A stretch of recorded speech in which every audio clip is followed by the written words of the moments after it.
Veronica,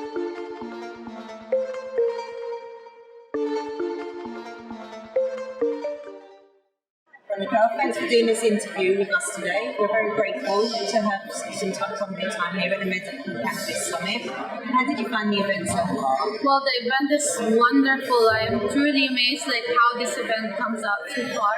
And I'm very grateful to the organizer of Cannabis Summit. Well done, guys. Good job. You've done a great job for this wonderful event. And this is my first time here in Malta, actually. So, wonderful. Brilliant. So for those who don't know, what you just mentioned about organising, what was your role within the event today? What brought you here? Actually, I'm speaking for the company here. So I'm one of the speakers for AIBC Summit as well as Cannabis Summit. So here in Cannabis, what I'm going to talk about is about Thailand and what is important in Thailand, what are the things that are happening in Thailand, because there's a lot of regulations and things that happen in medical cannabis industry in Thailand, especially they are the first country in Southeast Asia that opened and legalized the use of medical marijuana as per research. So that's one thing that brought me here into this event. And then secondly is because I'm also involved with Unlimited Hemp. I do promote more into the sustainable developmental goal, wherein I promote like anti-plastic. I don't like those pollutions or cleaning the environment. And one thing that amazes me is that with hemp and marijuana, these are two types of cannabis plant that is truly amazing and wonderful. That it could bring a lot of benefits to the people. It could bring a lot of benefits to the country itself. So that's one of the reasons why I'm also here to get connected, to learn more about the industry, and so on. Brilliant. So since being involved in the cannabis industry, what are some of the most difficult challenges that you would say that you faced? Well, basically, yes, one part is the education side, wherein there's a lot of people who fully understand what medical cannabis can do. So as they don't understand what's the difference between hemp versus marijuana. For example, in the Philippines, we're doing a lot of crackdown when it comes to drugs because they don't want the people to abuse drugs, and they believe that marijuana is part narcotics or at some point. So, but it's just like proper education and what really medical cannabis can bring into the people. And one thing that amazes me is this hemp.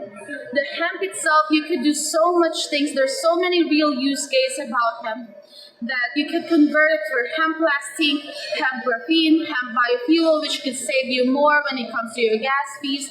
So these are the things that the people need to be aware of, that hemp is not totally toxic to your body, and marijuana could be used as well for medicinal purposes. It could cure kids with ADHD, those people with PTSD, those people who are suffering with cancer, especially in Thailand.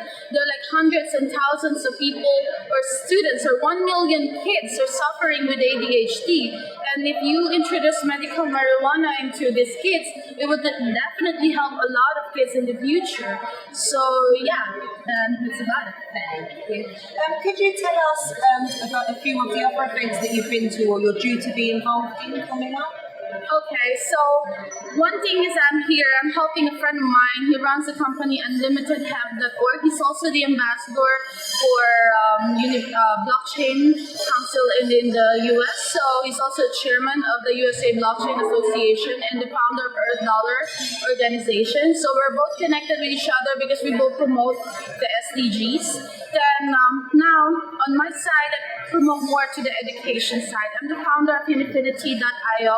So we promote more into the blockchain education, on educating the people and the students about what's the real use case of blockchain technology. So we are creating a decentralized application that we will be able to deploy it in the Philippines, so that we could actually help more universities, parents and students and teachers, everybody.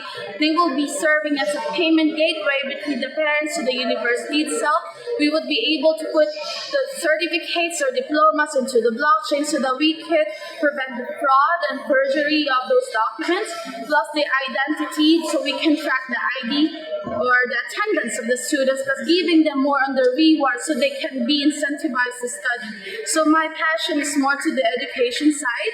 We have been conducting a lot of events and roadshows in universities all over in the Philippines for the last 11 months. And I have been traveling in and out to different conferences in Asia as well as in Germany like last time, and then now in Malta. So this is my first time in a blockchain country or blockchain island. So I'm truly looking forward to the next event of this. Brilliant. How do you view the current cannabis space in the EU, especially in the UK? What would you say the challenges are that need to be focused on? Well, it's still the same. It globally applies. It's just that the people needs to be fully aware of it, of what are the real use case and where could people be benefiting from it. It's not just about how you could be profitable onto this space, because we know cannabis industry is still a huge industry. There's a lot of money that will be going into this industry. Plus, it could actually, one thing that they should learn is about there are many people in the economy that will be benefiting it. So that's one thing that I'm promoting more, is that people would be better to learn more about it. Okay. Would you say that you're a recreational advocate, medical advocate, or both? Mm-hmm. Would you say, are you more an advocate of medical cannabis, recreational use cannabis, or both? Well, I do prefer both, because I believe that it's not just about for recreational purposes. Yes, it's nothing to be worried about as long as you don't abuse it.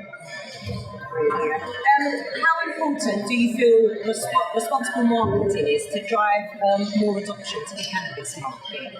Well, the adoption will come later on. It's not going to happen now.